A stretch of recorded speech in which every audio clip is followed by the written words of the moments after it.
السلام علیکم لسنرز، آئیے آپ کے اور ہمارے پسندیدہ انسپیکٹر نیاز احمد کھوسہ صاحب کی ایک اور نئی تفتیشی کہانی سنتے ہیں۔ میرا نام نیاز احمد کھوسہ ہے۔ میں آپ کو اپنی جو تفتیشی کہانیاں سناتا ہوں وہ اگرچہ میرے ماضی کا حصہ ہیں، لیکن آپ کو یہ بھی پتہ ہے کہ انسان کی فطرت اور نفسیات کم ہی تبدیل ہوتی ہی رہتی ہے، اس لیے جرم و سزا کی بنیاد ایک جیسی ہی رہتی ہے۔ اس لیے آپ ان کو موجودہ دور کی کہانیاں بھی کہہ سکتے ہیں۔ ایک بات کی وضاحت میں ضروری سمجھتا ہوں کہ کہانی میں تسلسل قائم رکھنے کے لیے جو واقعات یا باتیں بعد میں معلوم ہوتی ہیں، میں ان کو بھی ساتھ ساتھ بیان کرتا جاتا ہوں۔ تو آئیے اب میں آپ کو اپنے ماضی کی طرف لیے چلتا ہوں۔ ہمارا تھانہ تو شہر میں تھا، لیکن اس کی حدود میں 10 گاؤں بھی آتے تھے۔ تھانے میں اطلاع آئی کہ رات گاؤں مرید آباد کے ایک گھر میں ڈاکہ پڑا ہے۔ تھانے میں اطلاع صبح آئی۔ جب میں تھانے پہنچا تو رات والا عملہ میرا منتظر تھا۔ تھوڑی دیر کے بعد شوقی بھی آ گیا تھا۔ میں نے شوقی اور سپاہی اللہ دتہ کو اس گاؤں میں بھیج دیا اور خود جا کر اپنے کمرے میں بیٹھ گیا۔ اس دور میں رازنی اور ڈاکے کی وارداتیں ذرا کم ہی ہوتی تھیں۔ میں سوچنے لگا، یہ واردات کس ڈاکو گروہ کی ہو سکتی ہے؟ ان دنوں کسی خاص ڈاکو کا نام تو مشہور نہیں تھا، لیکن وہ موجود ضرور تھے۔ ابھی میں انہی سوچوں میں غرق تھا کہ سپاہی انور نے مجھے آ کر سلوٹ کیا اور گویا ہوا، سر، ایک صاحب آپ سے ملنا چاہتے ہیں۔ بھائی، اس سے پوچھو کہ کیا کام ہے، میں نے سپاہی کو دیکھتے ہوئے کہا۔ سر، عجیب بندہ ہے، کہتا ہے کہ صرف آپ سے ملنا ہے، اگر آپ حکم کریں تو اسے ٹال دوں؟ سپاہی انور نے جلدی سے کہا۔ نہیں بھائی، اسے بھیج دو، میں بھی دیکھنا چاہتا ہوں کہ وہ کتنا عجیب و غریب ہے۔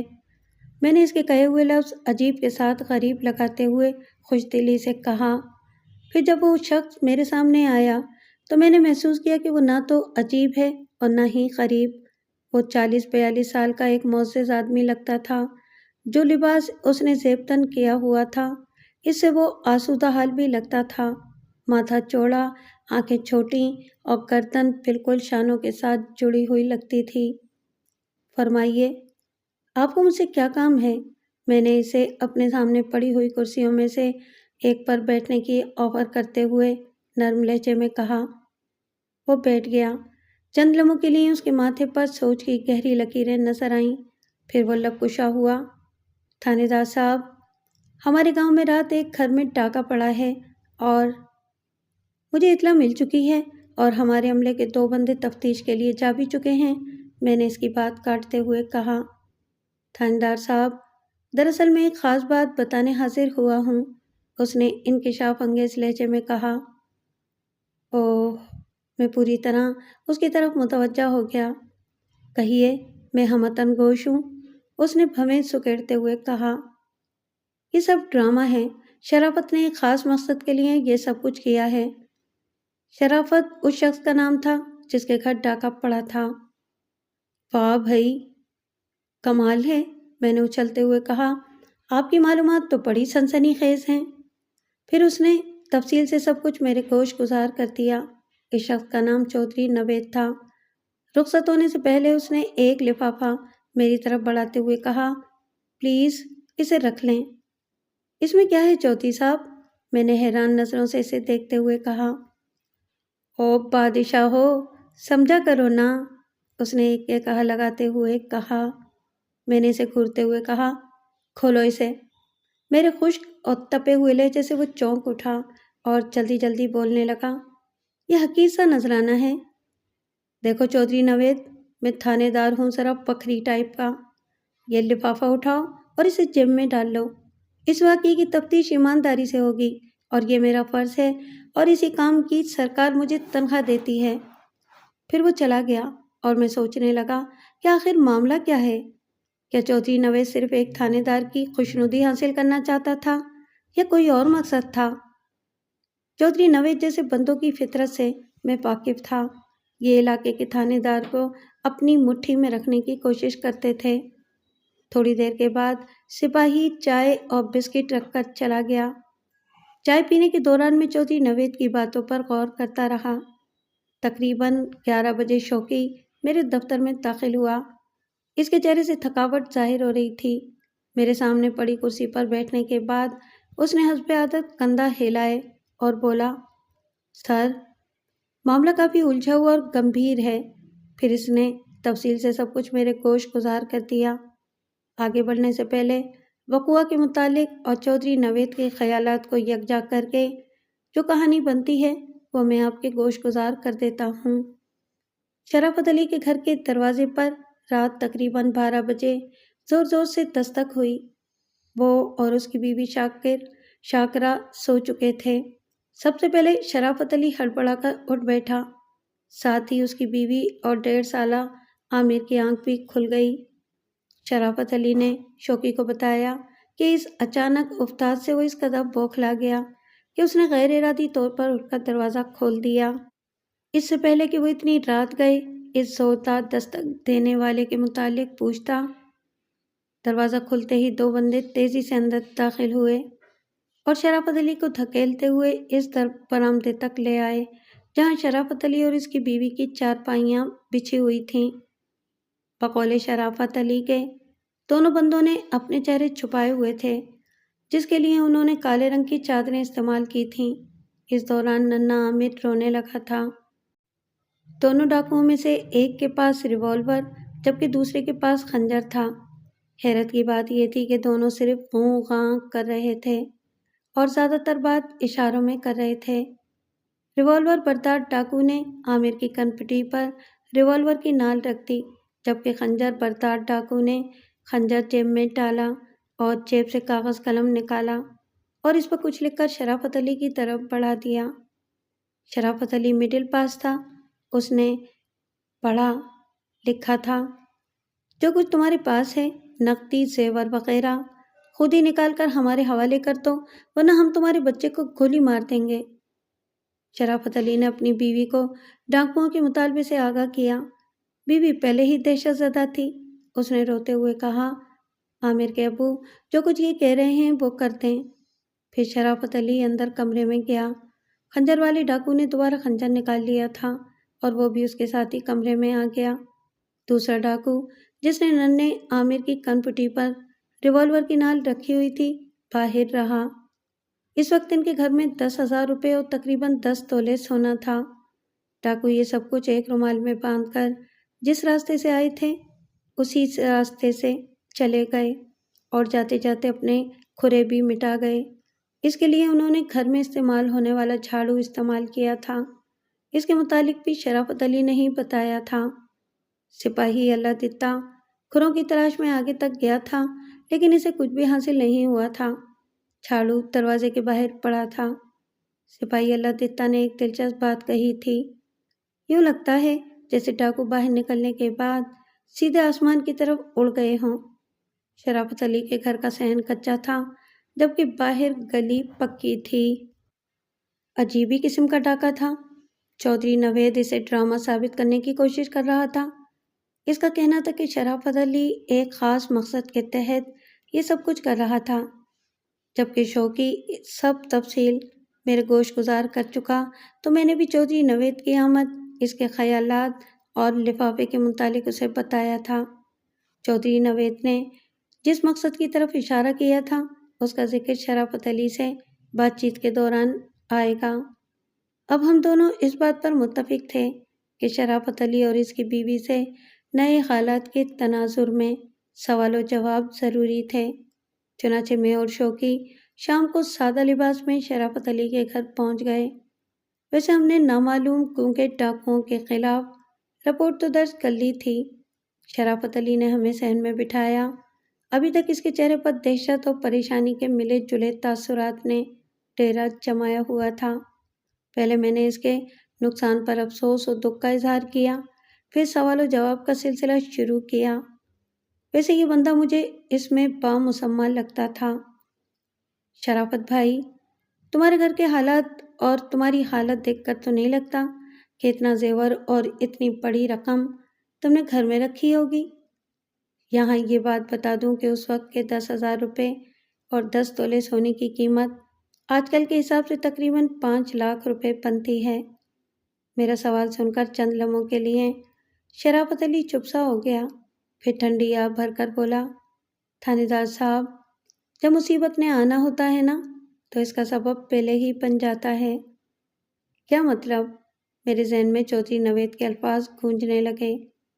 دراصل 2 دن پہلے ہمارے پڑوسیوں نے 10 تولے سونے کے زیور اور 10,000 روپیہ یہ کہہ کر ہمارے پاس رکھوائے تھے کہ وہ ایک کام کے سلسلے میں ایک دوسرے شہر میں جا رہے ہیں، پیچھے گھر خالی ہوگا، واپس آ کر ہم اپنی امانت لے لیں گے۔ لیکن رات… اتنا کہہ کر شرافت علی خاموش ہو گیا۔ اوہ، میں نے ہنکارا بھرا، لیکن شرافت علی، صبح تو تم نے ایسی کوئی بات نہیں کی؟ شوقی نے اسے تیکھی نظروں سے دیکھتے ہوئے کہا۔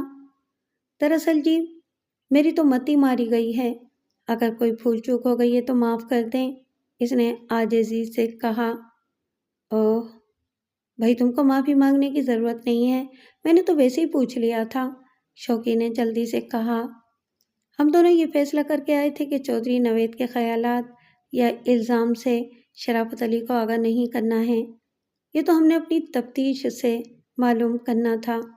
شرافت علی کے بعد ہم نے اس کی بیوی سے بھی سوال و جواب کیے تھے۔ دونوں میاں بیوی اور ان کا بچہ اس 6 مرلے کے کچے سے مکان میں رہتے تھے۔ کمروں کے آگے انہوں نے برآمدہ بنایا ہوا تھا، صحن میں آم کا درخت بھی تھا، ایک طرف کچھ کیاریاں بنا کر سبزیاں اگائی ہوئی تھیں، گھر کا دروازہ مشرق کی طرف تھا اور کمرے مغرب کی طرف۔ 2 ہی کمرے تھے۔ شرافت علی کی والدہ 1 سال پہلے اور والد 2 ماہ پہلے اس جہان فانی سے کوچ کر گئے تھے۔ یہ مکان ان کا آبائی مکان تھا۔ چھوٹے عامر کو بخار تھا۔ دونوں میاں بیوی کو دیکھ کر اور ان سے سوال جواب کر کے ہم اس نتیجے پر پہنچے کہ یہ اللہ کے سیدھے سادے بندے ہیں۔ یہ کسی قسم کا ڈرامہ کرنا تو دور کی بات ہے، اس کے متعلق سوچ بھی نہیں سکتے۔ ہم دونوں میاں بیوی کو تسلی دلاسا دے کر وہاں سے اٹھائے۔ راستے بھر ہمارے درمیان اس بات پر بحث ہوتی رہی کہ چودھری نوید نے یہ کیوں کہا تھا کہ شرافت علی پیسے اور زیور ہضم کرنے کے لیے ڈرامہ کر رہا ہے، جبکہ حالات اس بات کو غلط ثابت کر رہے تھے۔ لیکن یہ کوئی حتمی رائے نہیں تھی۔ انسان کے متعلق کچھ کہنا ذرا مشکل ہے، اس کی نفسیات عجیب ہے۔ تھانے واپس پہنچ کر ہم نے تھانے کے ریکارڈ میں موجود الف بے تمام قسم کے بدماشوں کے متعلق مطالعہ کیا۔ 1-2 ڈاکوؤں کے متعلق بھی لکھا ہوا تھا، لیکن ان کا تعلق ہمارے علاقے سے نہیں تھا۔ اس وقت رات ہو چکی تھی۔ میں نے 2 پارٹیاں تشکیل دیں۔ ایک پارٹی نے ڈاکوؤں کے متعلق معلومات حاصل کرنی تھیں، جبکہ دوسری پارٹی نے تمام بدماشوں کو تھانے میں لانا تھا۔ یہ کام کل تک ہونے تھے۔ ہمیں 2 باتیں بری طرح کھٹک رہی تھیں۔ ایک یہ بات کہ شرافت علی نے پوچھے بغیر دروازہ کیسے کھول دیا تھا۔ دوسرے، ڈاکو اس کے گھر سے نکل کر کہاں گئے تھے، کیونکہ گلی تو پکی تھی، لیکن 5 گھر چھوڑ کر آگے زمین کچی تھی۔ پھر سپاہی اللہ دیتا کہ یہ بات ہی رہ جاتی تھی کہ ڈاکو آسمان کی طرف اڑ گئے ہوں گے۔ دوسرے دن تھانے کی فضا الف بے کے بدماشوں کی چیخوں سے گونج رہی تھی۔ شام تک یہ سب کچھ ہوتا رہا، لیکن کوئی نتیجہ برآمد نہ ہوا۔ آخر ہمیں ان کو چھوڑ دینا پڑا۔ شام گئی وہ پارٹی بھی بے نیل و مرام واپس آ گئی، جنہیں ڈاکوؤں کی سنگن لینے کے لیے بھیجا گیا تھا۔ ہمارے مخبر بھی اپنا کام کر رہے تھے، لیکن ہنوز دلی دورست والا معاملہ تھا۔ شوقی اس وقت میرے کمرے میں بیٹھا ہوا تھا جب سپاہی انور نے آ کر سلوٹ کیا اور بتایا کہ شرافت آپ سے ملنا چاہتا ہے۔ میں نے فوراً اسے اپنے کمرے میں بلا لیا۔ وہ آ کر میرے قدموں میں بیٹھنے لگا۔ اس کی آنکھوں میں آنسو تھے۔ میں نے اسے اٹھایا اور بڑی مشکل سے اپنے سامنے پڑی کرسی پر بٹھایا۔ شوقی نے اس کا کندھا تھپ تھپایا اور تسلی دیتے ہوئے کہا، بھائی حوصلہ رکھو، اللہ ٹھیک کرے گا۔ جناب میں کیا کروں؟ جن کے پیسے اور زیور تھے وہ واپس آ گئے ہیں، ان کو ڈاکے کا پتہ چل گیا ہے، اس کے باوجود وہ کہہ رہے ہیں کہ ہمیں زیور اور پیسہ چاہیے۔ انہوں نے میری بڑی بے عزتی کی ہے اور الزام لگایا ہے کہ میں ڈرامہ کر رہا ہوں۔ تھانے دار جی، میں بڑی سی بڑی قسم۔